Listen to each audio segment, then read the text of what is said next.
নিজের প্রেমিকাকে পরীক্ষা করার জন্য বাইকের চাবি দিয়ে বন্ধুকে তার প্রেমিকার কাছে পাঠিয়ে দিল। এরপর যা ঘটে গেল দেখুন।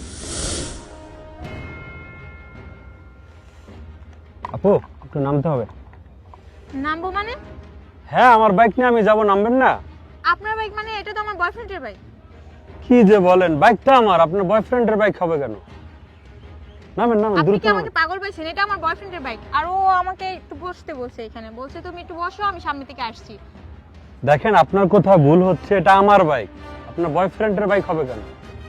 আমার তারা আছে, একটু নামেন দেখলে নামেন। কি চুলকানি উঠে নাকি? মেয়ে মানুষ দেখলে ইচ্ছে করে গায়ে ঘষে কথা বলতে হয়? আরে আপনি কি আমার সাথে ফাইজলামি করতেছেন? বাইক আমার, চাবি আমার, গাড়ির কাগজপাতি আমার সাথে, আপনি কি এর বয়ফ্রেন্ড? উল্টাপাল্টা কথা বলতেছেন। নামেন নামেন, আমার তারা আছে, যাইতে হবে। দেখেন ভাই, আপনাদের মতো ছেলেদেরকে আমার ভালো করেই চেনা আছে। মেয়ে মানুষ দেখলেই শুধু গায়ে ঘেঁষে কথা বলতে ইচ্ছে করে। দেখেন, আপনার সাথে এইভাবে ঝগড়া করার আমার মোটেও ইচ্ছা নাই।